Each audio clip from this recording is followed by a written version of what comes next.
आदरणीय अध्यक्ष जी, मैं इस अविश्वास प्रस्ताव के विरोध में खड़ा हुआ।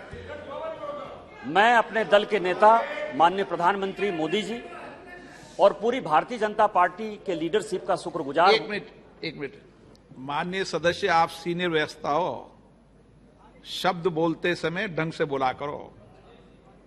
ये तरीका ठीक नहीं है। आप क्या शब्द बोलते हो, क्या नहीं बोलते, अच्छा लगता है क्या? पार्टी का शुक्रगुजार हूं कि उन्होंने मुझे अविश्वास प्रस्ताव पर जो है पहले वक्ता के तौर पर बोलने के लिए खड़ा किया। मैं ये सोच रहा था कि राहुल जी बोलेंगे, क्योंकि मीडिया में तरह तरह की खबरें आ रही थी, लेकिन लगता है कि शायद राहुल जी आज तैयार नहीं थे, देर से उठे होंगे तो नहीं बोल पाए। कोई बात नहीं है।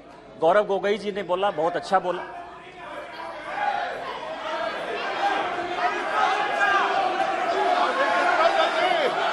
स्पीकर सर,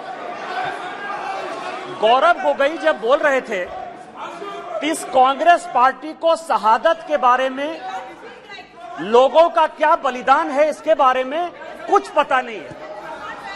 इन्होंने मणिपुर की बात की और पूरे देश को नहीं, पूरे संसद को जो है इन्होंने चैलेंज किया कि आप लोग में से बहुत लोग मणिपुर नहीं गए होंगे, मणिपुर नहीं देखा है आपने। मैं मणिपुर के इतिहास का भुक्तभोगी हूं। मेरे मामा एनके तिवारी 73 में अपनी पैर जो है वो गंवा चुके मणिपुर में, और 1989-90 में मणिपुर में उनके ऊपर अटैक हुआ। सीआरपीएफ के वो डीआईजी हुआ करते थे। और जो जगमोहन जी ने अपनी किताब लिखी है माई फ्रोजन टर्बुलेंस इन कश्मीर, उसमें उन्होंने 10 बार जिक्र किया है कि यदि एनके तिवारी जैसे अफसर नहीं होते तो शायद कश्मीर नहीं बचा पाते। और वही एनके तिवारी जब मणिपुर में आईजी बनकर गए तो आपकी सरकार ने उसी ओपीएम लॉबी के तहत उनको गिरफ्तार कर लिया और कोर्ट ने कहा कि ये आप कर सकते हैं। आप राष्ट्रवाद की बात करते हो, आप मणिपुर की बात करते हो। आपने अभी कहा कि असम में समझौता हुआ, आप तो असम के हैं, सांसद हैं। क्या 83 के चुनाव में कितने % लोगों ने असम में वोट दिया था? कितने लोग मारे गए थे? और जब आपने all India Assam students union के साथ समझौता किया तो उस समझौते का एक पार्ट था कि ये सरकार जो है हटाई जाएगी, आपकी सरकार खत्म की जाएगी। क्या वो समझौते का पार्ट नहीं था? मैं तो माननीय गृह मंत्री जी को कहूंगा कि वो समझौते का जो पूरा प्रारूप है इस सदन के अंदर जब अपना जवाब दें तो शायद वो जवाब देंगे। मिजोरम में आपने 7% वोट के आधार पर, केवल 7% वोट के आधार पर, केवल 7%, पूरे देश को जानने के लिए है, लालथन हावला की सरकार बना दी थी। और इसीलिए जब लाल डेंगा के साथ सरकार बनाई आपने, जब उनके साथ समझौता किया तो 7% के साथ आप उसको डेमोक्रेसी चलाने देते। इतिहास में जाइए, इतिहास में झांकिए, अलग अलग तरह की बातें करते हैं। कल राहुल जी आए, ऐसा हंगामा हुआ, पूरी दुनिया आ गई। राहुल जी गए कब थे? हम लोग भी यहां सारे सांसद बैठे हैं और उनको जानकारी होनी चाहिए कि हम जो है बजट सेशन में यहां आए थे, मार्च अप्रैल में यहां आए थे ना। राहुल जी थे बजट सेशन में कि नहीं थे ना? इसके बाद हम लोग मानसून सेशन में आए, राहुल जी हैं कि नहीं मानसून सेशन में? राहुल जी गए कहां थे, कहां गए थे, किस तरह की चर्चा है? और दूसरी बात यह है कि जिस सुप्रीम कोर्ट के जजमेंट के आधार पर आए हैं उसने अभी जजमेंट नहीं दिया है, अभी स्टे ऑर्डर दिया है। और तो भी उन्होंने कहा है, लोग कहते हैं प्रधानमंत्री मौन है, प्रधानमंत्री माफी नहीं मांगते, प्रधानमंत्री चीजें नहीं बोलते। मैं ये कह रहा हूं कि ये क्या नहीं कर रहे हैं, या अभी भी कह रहे हैं, 2 चीजें कह रहे हैं। मैं माफी नहीं मांगूंगा। क्यों माफी मांगे भाई? मोदी तो बहुत छोटा जात है, नीच जात है, ओबीसी है, ओबीसी से क्यों माफी मांगेंगे? बड़े आदमी है। और दूसरी बात यह है कि सावरकर नहीं हूं मैं, सावरकर नहीं हूं मैं। आप सावरकर हो भी नहीं सकते, कभी जिंदगी भी नहीं हो सकते। 28 साल उस आदमी ने जेल में गुजारा है। आप अपनी तुलना सावरकर से करते हैं, कभी सावरकर नहीं हो सकते। ये जो सवाल है सर, ये INDIA की बात करते हैं। मुझे तो, मैं सोनिया जी का बहुत सम्मान करता हूं और ये जो INDIA बना है सर, ये INDIA, यहां जितने लोग सांसद बैठे हैं ना, उनको रैंडम यदि आप पूछ लीजिए अपोजिशन वाले से कि INDIA का क्या फुल फॉर्म है, शायद कुछ ही लोग होंगे जो बता पाएंगे। और ये इंडिया इंडिया बात कर रहे हैं सर। मैं तो इस मणिपुर का जो है शुक्रगुजार हूं, मणिपुर का शुक्रगुजार हूं, जिसको अभी आपने डांटा सर, दानिश अली को, जिसको आपने डांटा, भारत माता की जय कहने पर भी उसको लगता है कि ये बीजेपी का नारा है। लेकिन मैं मणिपुर का शुक्रगुजार हूं कि जितना इंडिया इंडिया जो है आजादी के बाद से कांग्रेस ने नहीं किया होगा, 1947 के बाद से उतनी बार इंडिया इंडिया का यहां नारा लगा सर। मैं आपका शुक्रगुजार हूं।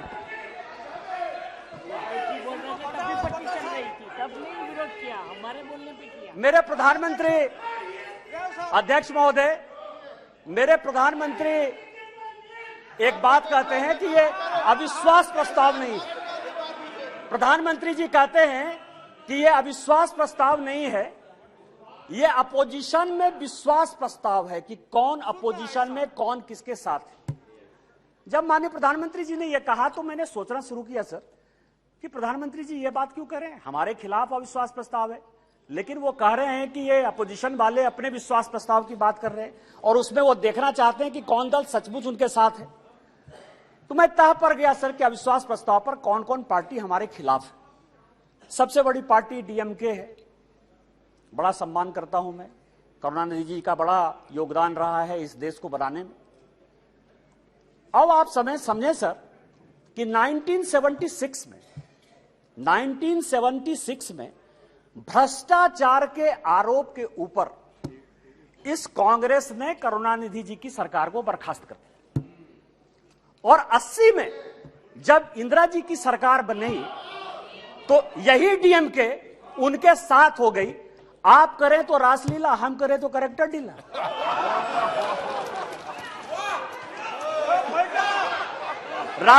राजीव गांधी का मर्डर हुआ सर, राजीव गांधी का मर्डर हुआ, 2 कमीशन बना, वर्मा कमीशन बना और जैन कमीशन बना, और जैन कमीशन ने कहा कि लिट्टे को सहयोग करुणानिधि जी की पार्टी DMK देती थी। क्या जैन कमीशन गलत था? क्योंकि उस कमीशन को आपने उसके बाद भी आपके साथ है। मैं तो बहुत सम्मान करता हूं। आप यह बताएं कि आप भ्रष्टाचार की बात करते हो, आप ED CBI इनकम टैक्स की बात करते हो, इसी सदन के बड़े इंपॉर्टेंट सदस्य हैं, मैं सम्मान करता हूं, मेरे दोस्त हैं, राजा साहब, कनी जी बैठी हुई हैं, दयानिधि मारन जिनका विभाग बदल गया। हमने आपके ऊपर 2G का केस लगाया, हमने बंद किया। उस गरीब महिला को सर, बेचारी महिला को इन लोगों ने जेल में डाला। आप हमारे खिलाफ हो। हमने क्या किया? हमने क्या किया? हमने आपका विभाग नहीं बदला, हमने आपका विभाग नहीं बदला। आप अपोजिशन का लेके आए हो, आप अपने पोजीशन पार्टी की बात कर रहे हो। दूसरी पार्टी है TMC, दूसरी बड़ी पार्टी है जो प्रधानमंत्री जी ने कहा, उसी को मैं एक्सप्लेन कर रहा हूं सर कि प्रधानमंत्री जी ने, क्योंकि वो हरि अनंत हरि कथा अनंता वाली बात करते हैं, एक शॉर्ट लाइन में बात करते हैं। दूसरी पार्टी है सर TMC। माननीय राजनाथ जी संजोग से बैठे हुए हैं। सिंगूर का बड़ा आंदोलन हुआ, भारतीय जनता पार्टी की सहयोगी थी, हमने साथ दिया TMC का। माननीय राजनाथ सिंह जी पार्टी के अध्यक्ष होते हुए ममता बनर्जी के रैली में शामिल हुए, हमने आंदोलन को साथ दिया। यदि आज आप बंगाल में सरकार बनाए, उसमें हमारा भी कोई योगदान है, लेकिन आपको करप्ट किसने बनाया? नारदा का केस हमने आपके ऊपर नहीं किया, शारदा का केस हमने आपके ऊपर नहीं किया, इस कांग्रेस ने किया। आपका विरोध उस कांग्रेस से होना चाहिए कि हमसे होना चाहिए? तीसरी पार्टी है लालू प्रसाद जी की RJD, ललन सिंह जी यहां बैठे हुए। हमने उनको जेल नहीं भेजा सर, मैं केवल यह कह रहा हूं किस तरह की ये अपोजिशन की यूनिटी है। एक जो गाना है ना सर, एक ऐसा सुर मंदिर है जिसमें संगीत नहीं, गीत लिख दी दीवारों पर, गाने की सुर नहीं, गाने की रीत नहीं। मतलब आप ये समझे सर कि ये आंख का अंधा नाम नयन सुख, सब एक दूसरे से लड़ रहे हैं, लेकिन नाम क्या रखा है? इंडिया। लालू प्रसाद जी हैं सर, लालू प्रसाद जी को ललन जी ज्यादा बताएंगे बोलते हुए, यदि इस हाउस में सही सही बोलेंगे तो, यदि सच बोले तो आज जो लालू प्रसाद जी के बेटे को जो है उन्होंने, जिसने उप मुख्यमंत्री बनाया है, वही उसके जो है विरोध में खड़े थे सर। और यहां की कांग्रेस सरकार थी 95 में जिसने कि लालू जी को अंदर कर दिया। हमसे किस बात का विरोध? विरोध तो आपको कांग्रेस से होना चाहिए ना। ये ललन जी पिटिशनर थे, यही तो मैं कह रहा हूं सर।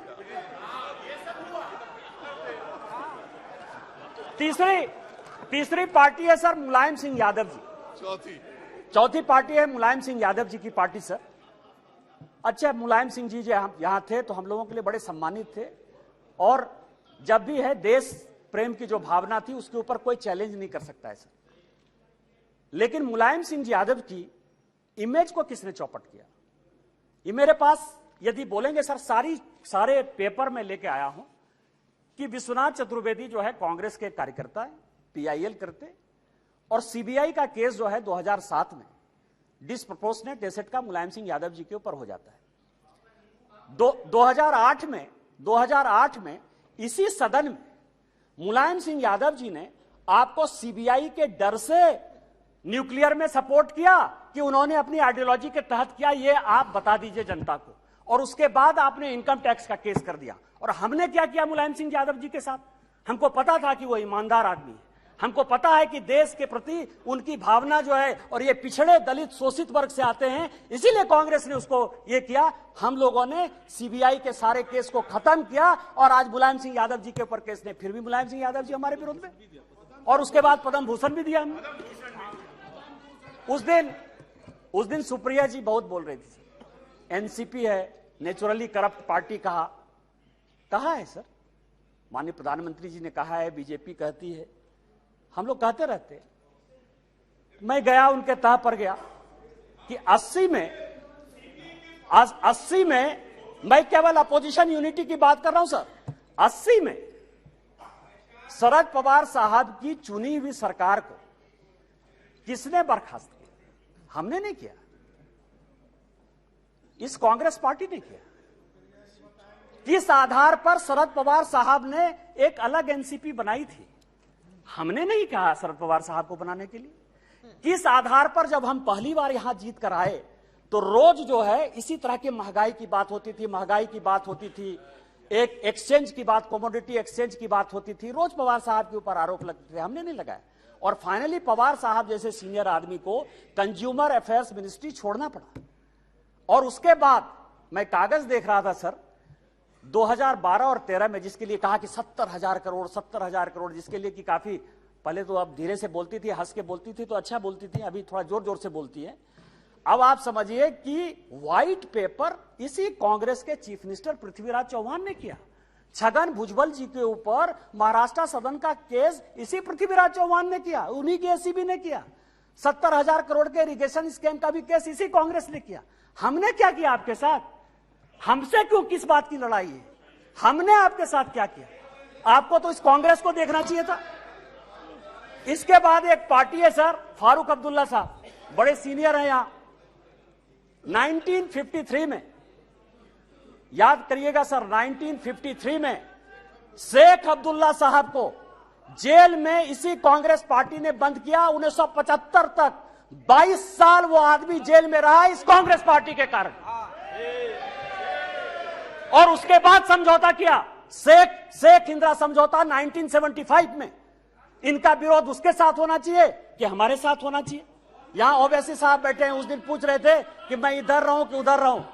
आप तो मुसलमानों की बात करते हैं, सच्चर कमेटी की रिपोर्ट इसी मनमोहन सिंह जी की सरकार ने लाया। उसने कहा कि पूरे देश में मुसलमानों की हालत खराब है। आपको विरोध इस कांग्रेस से होना चाहिए, हमारे साथ प्यार होना चाहिए कि आप उसके साथ अविश्वास प्रस्ताव पे खड़े हो। और बचे जेडीयू सर, जेडीयू। और मैं बड़ी गंभीरता के साथ एक बात आपको कहना चाहता हूं कि 2005 में जब जेडीयू की सरकार नहीं बनी और रामविलास पासवान जी की आवश्यकता पड़ गई, तो वो मीटिंग 2 जगह पर हुई सर। एक पत्रकार के घर पर हुई जिसका नाम मैं नहीं बोलना चाहता, और दूसरी मीटिंग रामविलास पासवान जी, नीतीश जी की मेरे घर पर हुई सर। और उस वक्त का मैं एक चीज और खुलासा कर देना चाहता हूं कि जेडीयू को यदि सबसे ज्यादा किसी ने फंड करवाया होगा तो यदि 2, 4, 5 आदमी होंगे तो उसमें एक नाम निशिकांत दुबे का भी है। आप मेरा विरोध कर रहे हैं, मेरा है, मैं on the floor of the house कर रहा हूं, बड़ी गंभीरता के साथ कर रहा हूं। आप उसकी बात कर रहे हैं, आप पूछ लीजिएगा अपने मुख्यमंत्री से। लेकिन यह अविश्वास प्रस्ताव आया सर, लेकिन यह अविश्वास प्रस्ताव आया। अविश्वास प्रस्ताव किस लिए आया? यहां सोनिया जी बैठी हुई हैं, सोनिया जी का मैं बड़ा सम्मान करता हूं सर। सोनिया जी, मुझे जो लगता है कि उनके पार्टी की उनकी दो मनस्थिति है। वो एक हिंदू सभ्यता संस्कृति में बिलीव कर रही हैं, इसीलिए अलौकिका पंडिता की तरह जो पूरा किताब में लिखा हुआ है कि क्या क्या करना चाहिए एक भारतीय नारी को, उसका पूरा का पूरा पिक्चर सोनिया जी देती है। उनको दो काम करना है, बेटे को सेट करना है और दामाद को भेंट करना है।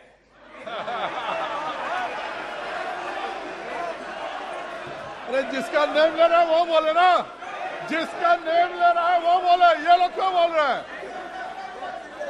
अध्यक्ष जी, जिसका नाम लिया जा रहा है वो सदन में मौजूद है, वो ऑब्जेक्शन नहीं कर रही है। दूसरे क्यों कर रहे हैं ऑब्जेक्शन? दूसरे क्यों ऑब्जेक्शन कर रहे हैं? वो खुद सदन में मौजूद है, उनको कोई ऐतराज नहीं है। दूसरे ऐतराज करने वाले कौन होते हैं? जब ऑलरेडी सदन में लोकसभा की माननीय सांसद मौजूद है और वो ऐतराज नहीं कर रही है, तो दूसरे ऐतराज करने वाले कौन होते हैं?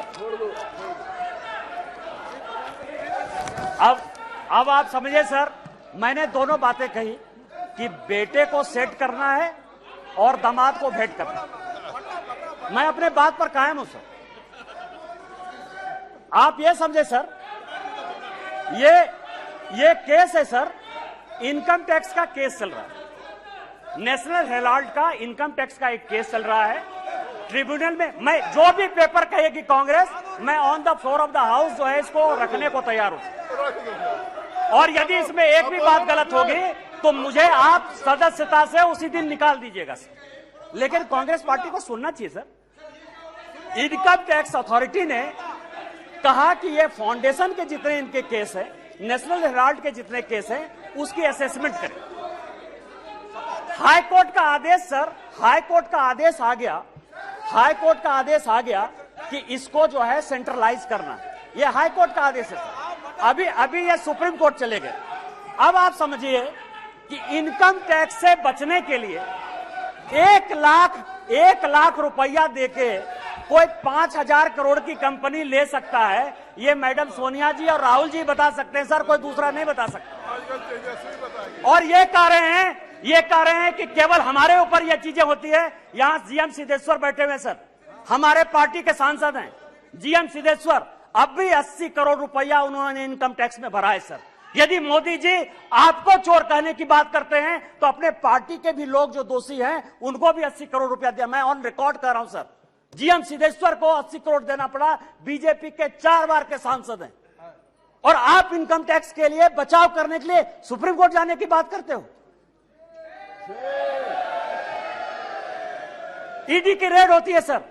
और मैं आपको बताऊं कि एक भाग गया है, भंडारी है, मैं उसका पूरा नाम नहीं लूंगा क्योंकि भंडारी कोई भी हो सकता है सर। किसी भी दिन वो यूके से लौट कर आ जाएगा। मैंने इसी हाउस में कहा था कि किसी आदमी का जो है, दामाद जी का जो है मकान है लंदन में, ये कोर्ट का ऑर्डर है सर। एक आदमी जो भागा उसका नाम है सीसी थम्पी। कोर्ट के आदेश के बाद उसका बेल हुआ। इस कोर्ट का ऑर्डर है सर। उस कोर्ट के ऑर्डर में सीसी थम्पी ने यह एक्सेप्ट किया कि उसने जो दामाद जी हैं, दामाद जी के नाम पर कौन दामाद, कोई भी दामाद हो सकता है। इनको दामाद जी से क्या प्रॉब्लम है सर? मेरा भी दामाद हो सकता है।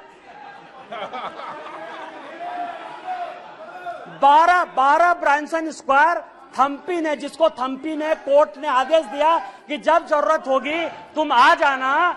आप समझिए कि वो भाग गया। उसने कहा कि 12 ब्रांसन स्क्वायर जो है हमारा है। उसी तरह से संजय भंडारी का जो आने वाला है सर, यूके कोर्ट ने जो आदेश किया है उसमें यह बात कहा है कि दामाद जी का वो मकान है। आप क्यों भाग रहे हो? तो जो मैंने आपको कहा कि ये जो अविश्वास प्रस्ताव है सर, ये अविश्वास प्रस्ताव का जो मूल मंत्र है कि बेटे को जो है सेट करना है और दामाद को भेंट करना है। कल जो है सर, कल मेरी बात पर जो है बड़ा हंगामा हुआ। न्यूज क्लिक के ऊपर बड़ा हंगामा हुआ। आज प्रेस कॉन्फ्रेंस हुआ सर। प्रेस कॉन्फ्रेंस में मैं एक बताऊं, यदि न्यूज क्लिक का नाम यदि डिलीट या रेस्टोर हो गया, कांग्रेस को क्या समस्या है सर? न्यूज क्लिक आपका कौन लगता है? पुरकास्ट का नाम यदि रेस्टोर हो गया, पुरकास्ट आपका क्या लगता है? रोहिणी सिंह, अभिसार शर्मा या कोई भी मान लीजिए ठाकुर रंजन प्रागता, यदि उसका डिलीट हो गया नाम या एक्सपंज से फिर बाहर आ गया, आपको क्या परेशानी है? आपका कोई मतलब नहीं है। और मैं ऑन रिकॉर्ड एक और रिविलेशन करना चाहता हूं सर, कि सीपीएम के जो जनरल सेक्रेटरी, पूर्व जनरल सेक्रेटरी थे प्रकाश कारात साहब, उनका पूरा का पूरा मेल मैं ऑन रिकॉर्ड आपको लाना चाहता हूं कि जो वो नेवेली राय सिंघम था उसके साथ उनके हजारों मेल हैं। और जब आप कहेंगे मैं ऑन रिकॉर्ड उसको पेश कर दूंगा सर कि सीपीएम किस तरह से देशद्रोही पार्टी के साथ है। हम तो आइडियोलॉजी में मानने वाले हैं। यदि हमने सीपीएम के साथ लड़ाई की आइडियोलॉजिकल, तो आज तक हमने सीपीएम के साथ समझौता नहीं किया। आज तक हमने समझौता नहीं किया। यदि हमने कहा कि कोई मुस्लिम लीग जिसने कि भारत विभाजन किया, आज तक वोट बैंक की राजनीति के बाद हमने मुस्लिम लीग के साथ नहीं लिया। लेकिन आपको जिस कांग्रेस पार्टी ने रोज रोज जलील किया, उसके साथ आप किस आधार पर जो है शासन में हो? मैं आपको बताऊं, मैं आपको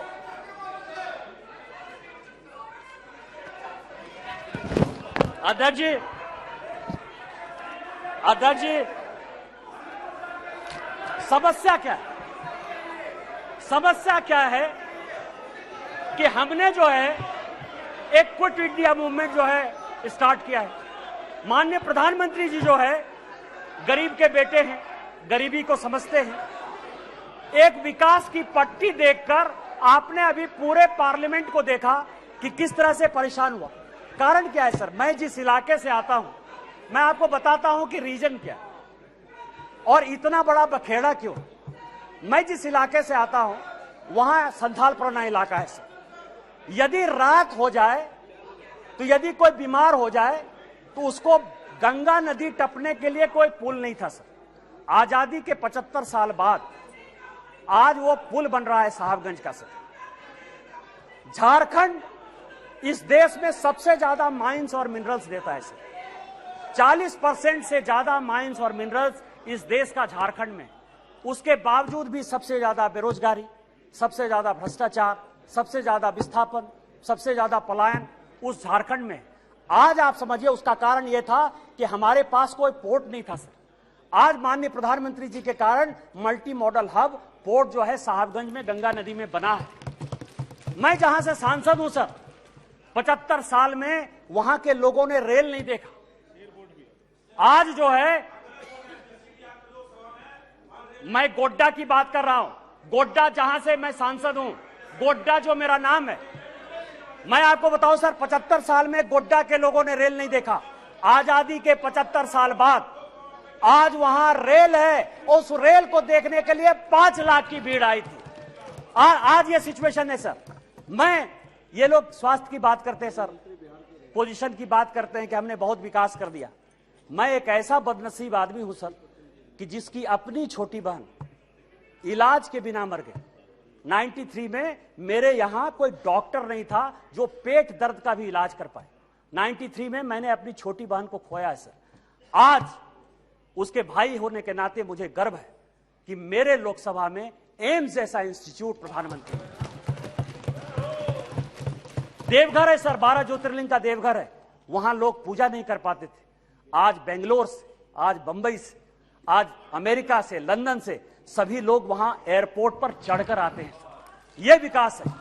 आज मेरे लोकसभा में 2 medical college, 3 engineering college, 4 polytechnic college, 16 ITI, 2 agriculture college, 1 dairy college, 4 केंद्रीय विद्यालय, ये सारी चीजें माननीय प्रधानमंत्री जी ने दी है सर। इनका विरोध यह है कि गरीब के घर में जो चूल्हा जल रहा है, जो घर घर में पानी जा रहा है, जो नल जल की पहल चल रही है, जो गंगा से पानी देवघर आने की बात चल रही है, उसका यह विरोध है सर। इनका विरोध यह है कि बाइडेन ऑटोग्राफ क्यों लेता है, इनका विरोध यह है कि पापुआ न्यू गिनी का जो है प्रधानमंत्री उनका पांव क्यों छूता है।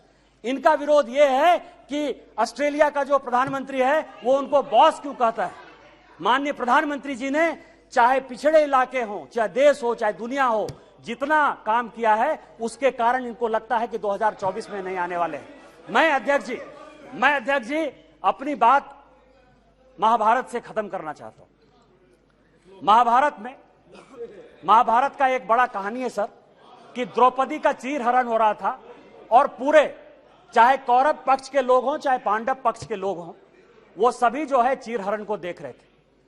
अध्यक्ष महोदय, आज माननीय प्रधानमंत्री जी, ये लोग नहीं समझेंगे सर, ये लोग इसीलिए नहीं समझेंगे कि माननीय प्रधानमंत्री जब परिवारवाद की बात करते हैं ना तो इनको लगता है कि परिवार की बात करते हैं। माननीय प्रधानमंत्री जी परिवार की बात नहीं करते हैं। वकील का बेटा वकील हो जाए क्या दिक्कत है?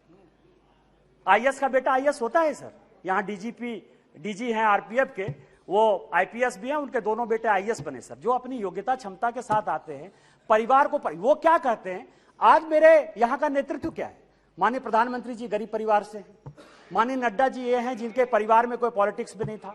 माननीय राजनाथ जी बैठे हुए हैं, एक कॉलेज में जो है पढ़ाते थे सर, और आज समझिए कि इनको भगवान ने जो है पार्टी का राष्ट्रीय अध्यक्ष भी बनाया। डिफेंस मिनिस्टर है, होम मिनिस्टर है सर, जिनके आगे पीछे जो है कोई पॉलिटिक्स में नहीं है।